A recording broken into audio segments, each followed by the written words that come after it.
তো আজকে আমাদের আলোচিত বিষয় হচ্ছে ইউরিক অ্যাসিড এবং ডায়েট। তো ইউরিক অ্যাসিড এবং ডায়েট এই সমস্যাটা নিয়ে আমাদের চেম্বারে মাঝে মাঝে বেশ কিছু পেশেন্ট আসে। তো সেই পেশেন্ট বিভিন্নভাবে আমাদের তারা জানতে চায় যে আমাদের ইউরিক অ্যাসিড বেশি আছে, ইউরিক অ্যাসিডের সঙ্গে আমরা কি ডায়েট নিতে পারি, আমাদের খাওয়া দাওয়া, আমাদের যে ফুড হ্যাবিট কী হবে, এটা নিয়ে মানুষের অনেক মনে প্রশ্ন, অনেক কোশ্চেন থাকে। তো সেই ব্যাপারে আমি কিছু আলোচনা করতে চলেছি। তো আজকে অবশ্যই ভিডিওটা শেষ পর্যন্ত দেখবেন, তাহলে ইউরিক অ্যাসিড এবং ডায়েট, অর্থাৎ কী ডায়েট আমরা নিতে পারি, আমাদের খাওয়া দাওয়া, আমাদের ফুড হ্যাবিট কীভাবে আমরা চললে আমাদের ইউরিক অ্যাসিডটাকে লেভেল কম করতে পারি, তার যে কমপ্লিকেশন আছে, ইউরিক অ্যাসিড বেশি হলে যে কমপ্লিকেশন হচ্ছে সেগুলো আমরা কমিয়ে রাখতে পারি। তো আসুন আজকে আলোচনাতে আসা যায়।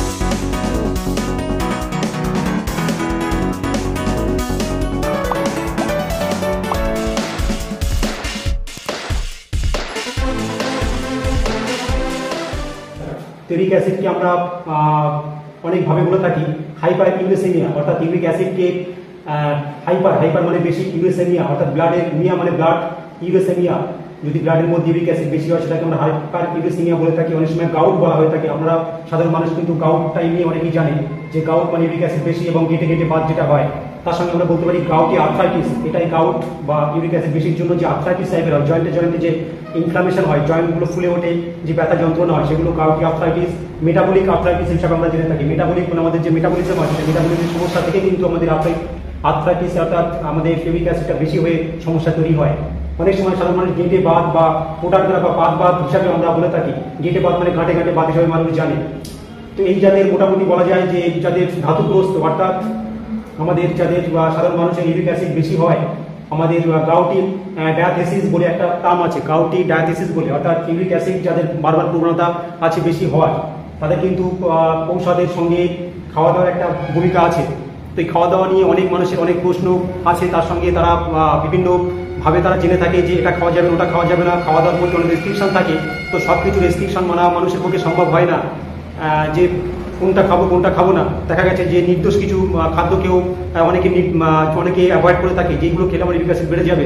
তো অবশ্যই নয়, কিছু কিছু খাদ্য সেগুলো মানুষ খেতে পারে, যেগুলো মানধান্তর আমলে বা অনেক প্রাচীন আমলে যখন অত সায়েন্টিফিক রিসার্চ হয়নি, অত গবেষণা হয়নি, তো সেখানে অনেক কিছু খাবার দাবার নিষেধ করা আছে, যেগুলো আমি আলোচনাতে আসবো। সেই খাবারগুলোকে আমরা অনায়াসে নিতে পারি। সেগুলো এখন কিন্তু মডার্ন সায়েন্স, এখন যে আমরা রিসার্চ করে পাচ্ছি, সারা পৃথিবীব্যাপী যে রিসার্চ হচ্ছে, যে আমাদের বৈজ্ঞানিক পরীক্ষা নিরীক্ষা হচ্ছে, সেখানে খাদ্য নিয়ে বৈজ্ঞানিক পরীক্ষা নিরীক্ষা হচ্ছে এবং সেটা সাইন্টিফিক উপায়ে প্রমাণিত হচ্ছে যে কি অনেক কিছু খাদ্য যেগুলো প্রাচীন আমলে অনেক দিনের আগে যেগুলো বারণ করা হতো, বর্তমানে সেগুলো বারণ করা হয় না, সেগুলো মানুষ অনায়াসে নিতে পারে, খুব সহজভাবে ইজিলি সেগুলো নিতে পারে। তার থেকে কিন্তু ইউরিক অ্যাসিড বেশি হওয়ার সম্ভাবনা একদমই নেই বললেই চলে।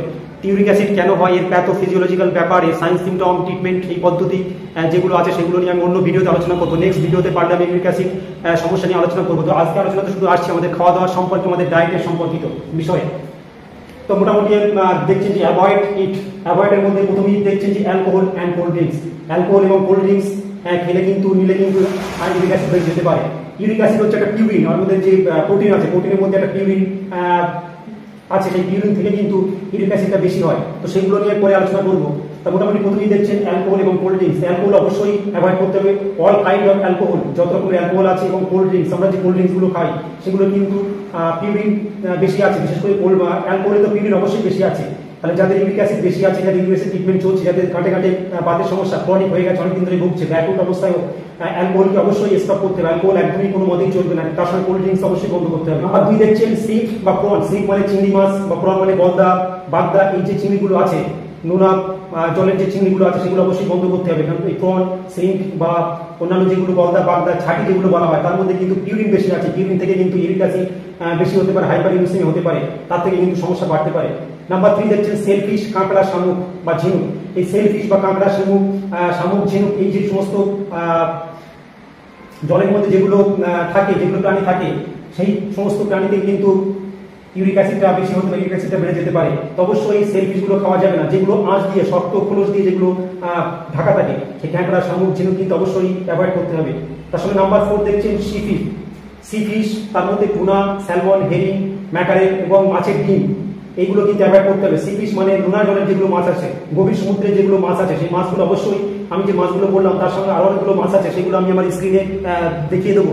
স্ক্রিনে দেখে নিয়ে আপনারা অবশ্যই টুনা, স্যালমন, হেরিং, ম্যাকারেল বা আরো কিছু সামুদ্রিক মাছ আছে, সেগুলো অবশ্যই অ্যাভয়েড করবেন, কারণ এগুলোর মধ্যে কিন্তু পিউরিন বেশি আছে। পিউরিন বেশি থাকার জন্য কিন্তু ইউরিক অ্যাসিড অবশ্যই বেশি হয়, এগুলো অবশ্যই অ্যাভয়েড করতে হবে। তো আরেকটা ইম্পর্টেন্ট যেটা আমি বলবো, যে মিট এবং আমাদের অর্গান মিট যেটা আছে, আমি পরে নাম্বার 5 সেটা আসছি।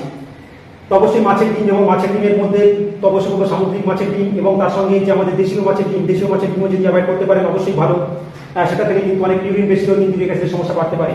তো যেটা আমরা খেতে পারবো, আমরা নির্ভয় নিতে পারি যেগুলো, তার মধ্যে নাম্বার 1 হচ্ছে ভেজিটেবলস, শাকসবজি। শাকসবজির মধ্যে অনেকগুলো শাকসবজি নিয়ে মানুষের ধ্যান ধারণা আছে যে টমেটো তার মধ্যে একটা, টমেটো খাওয়া যাবে না, কিন্তু এখন বলছি, এখন রিসার্চ বলছে যে টমেটো একদমই পিউরিন খুবই কম লেভেলে আছে। অবশ্য টমেটো আপনারা খেতে পারেন।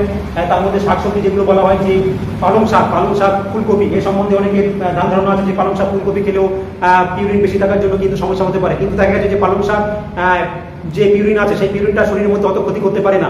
তার আরো একটি ব্যাপার হচ্ছে পালং শাক কিন্তু অনেক উপকার আছে। পালং শাকের মধ্যে ভিটামিন সি আছে, ভিটামিন বি কমপ্লেক্স আছে, ভিটামিন ক্যালসিয়াম আছে, আয়রন আছে, ফাইবার, হাই ফাইবার ফুড। তো এগুলো অবশ্যই অনেক শরীরের মধ্যে অনেক উপকার। তাই ভেজিটেবলস এর মধ্যে পালং শাক, টমেটো, আপনার ফুলকপি, এগুলো কিন্তু পর্যাপ্ত পরিমাণে, পরিমিত পরিমাণে আপনারা নিতে পারেন, কোনো সমস্যা হওয়ার কথা নয়।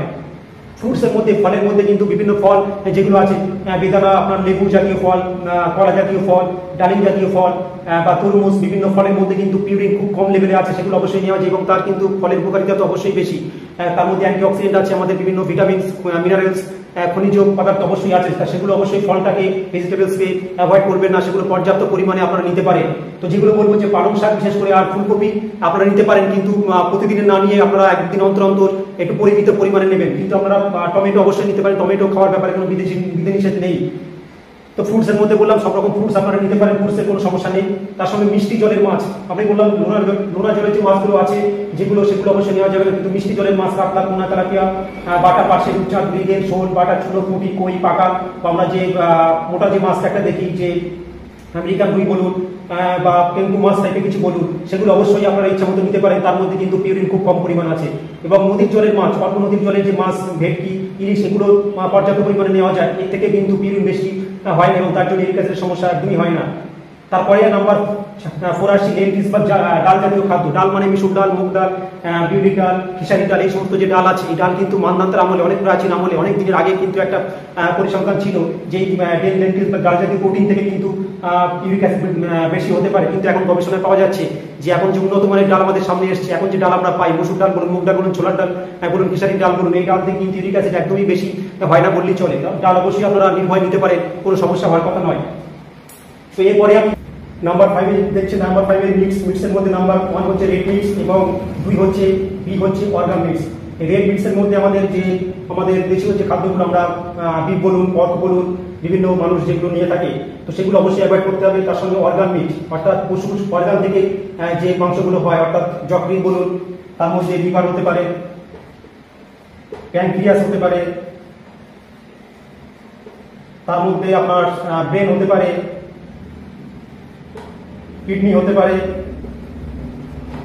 এই অর্গান মিটের মধ্যে লিভার, প্যানক্রিয়াস, ব্রেন, কিডনি যে মিটগুলো আছে সেগুলো অবশ্যই অ্যাভয়েড করতে হবে, কারণ এর মধ্যে প্রচুর পিউরিন আছে, পিউরিন থেকে ইউরিক অ্যাসিড বেশি হতে পারে। আর তার মধ্যে বললাম তো রেড মিট মধ্যে কিন্তু চিকেন যদি আপনারা নিতে চান বা ছোট মুরগি যদি নিতে চান, দেশি চিকেন, তার মধ্যে কিন্তু পিউরিন কম পরিমাণে আছে, সেটা মাঝে মাঝে নেওয়া যায়, কিন্তু অবশ্যই রেড মিট যেগুলো সেগুলো পুরোপুরি বন্ধ করতে হবে। তার সঙ্গে অর্গান মিট অবশ্যই অ্যাভয়েড করতে হবে, তাহলে কিন্তু আপনার ইউরিক অ্যাসিডটা লেভেলে থাকবে এবং আপনি যে জয়েন্ট ব্যথা, গাঁট সমস্যাগুলো সেগুলো কিন্তু কম থাকবে। তার সঙ্গে ইট হচ্ছে প্লেন্টি অফ ফ্লুইড, অতিরিক্ত জল খেতে হবে, জলটা পর্যাপ্ত পরিমাণে নিতে হবে, কারণ জলটা যত বেশি খাবেন তত কিডনি দিয়ে কিন্তু ইউরিক অ্যাসিডটা ওয়াশ আউট করবে, তত বেরিয়ে যাবে। আরেকটা ব্যাপার হচ্ছে যে ফলের মধ্যে যেটা বলেছিলাম, ফলের মধ্যে যে সমস্ত ফল খাওয়া যাবে, তার সঙ্গে যে টক জাতীয় যেগুলো ফল, সাইট্রাস যেগুলো ফুড হচ্ছে, যেগুলো লেবু টাইপের যেগুলো সাইট্রাস ফুড, ম্যালিক অ্যাসিড বলুন, সাইট্রাস অ্যাসিড যেগুলো আছে, সেগুলো একটু কম পরিমাণে খেলে ভালো। কারণ যখন অ্যাকিউট অবস্থায়, যখন হাইপারগ্লিসেমিক অর্থাৎ ইউরিক অ্যাসিড যখন ব্লাডের মধ্যে বেশি হচ্ছে, সেটা কিডনি দিয়ে বার হওয়ার সময় কিডনি যে প্রস্রাব পিএইচটার মধ্যে থাকা উচিত মোর দ্যান 7, অর্থাৎ অ্যালকালাইন থাকা উচিত। কিন্তু আমরা যদি এই টক জাতীয় ফল খাই, সাইট্রাস ফ্রুট যদি বেশি খাই, লেবু জাতীয় ফল যদি বেশি খাই, তাহলে আমাদের ইউরিনের পিএইচটা অনেক সময় নিচের দিকে থাকে, অ্যাসিড হয়ে থাকে। অ্যাসিড মিডিয়াতে ইউরিক অ্যাসিডটা ভালোভাবে নিষ্কাশিত হতে পারে না, ভালোভাবে কিডনি দিয়ে বেরিয়ে যেতে পারে না। সেই জন্য আমরা যদি টক ফল অর্থাৎ সাইট্রাস ফলটা একটু কম খাই, মিষ্টি জাতীয় ফলটা বেশি খাই, বা অ্যালকালাইন যে ফলগুলো আছে, আমরা শসা নিতে পারি, টমেটো নিতে পারি, এই জাতীয় যে ফলগুলো আছে সেগুলো বেশি পরিমাণে নেওয়া যায়, তাহলে মূত্রটা অ্যালকালাইন হবে।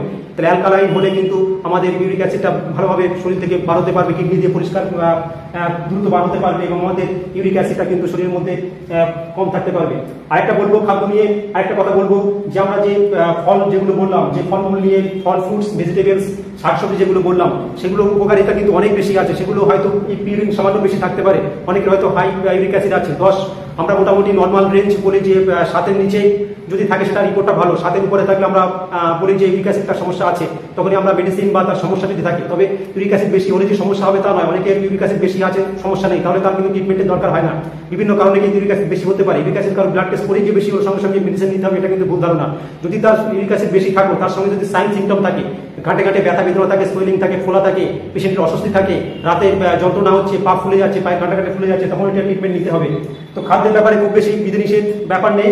অবশ্যই খাদ্যের ব্যাপারে বিধিনিষেধ যেগুলো, সেগুলো যদি আপনারা ফল, শাকসবজি না অ্যাভয়েড করে, যদি অ্যালকোহল, যেটা বললাম প্রথমে বলেছিলাম, অ্যালকোহল, কোল্ড ড্রিঙ্কস, তার সঙ্গে যে মিট যেগুলো আছে বা সামুদ্রিক যে মাছগুলো আছে, এগুলো যদি আমরা বন্ধ করতে পারি, তাহলে কিন্তু আমাদের ইউরিক অ্যাসিড লেভেলটা অনেক নিচের দিকে রাখতে পারি, অনেক কমের মধ্যে রাখতে পারি। বিশেষ করে অ্যালকোহলটা অবশ্যই চলবে, এটা কিন্তু অখাদ্য হিসাবে আমরা জানি, এর কোনো উপকারিতা আমাদের শরীরের মধ্যে নেই। কোল্ড ড্রিঙ্কস আমরা না খেলেও বাঁচতে পারি, কোল্ড ড্রিঙ্ক ছাড়া আমরা বাঁচতে পারি।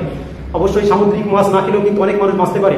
সামুদ্রিক মাছ কারা না, বিশেষ করে সমুদ্রের আশেপাশে যারা যেসব বাসিন্দা, তারা সামুদ্রিক মাছ বেশি করে নেয়, তো তাদের অবশ্যই এইভাবে সাবধান হতে হবে। তারপর কাঁকড়া জাতীয় যেগুলো আছে, গলদা, বাগদা চিংড়ি যেগুলো আছে, এগুলো না নিয়েও মানুষ ভালো থাকতে পারে।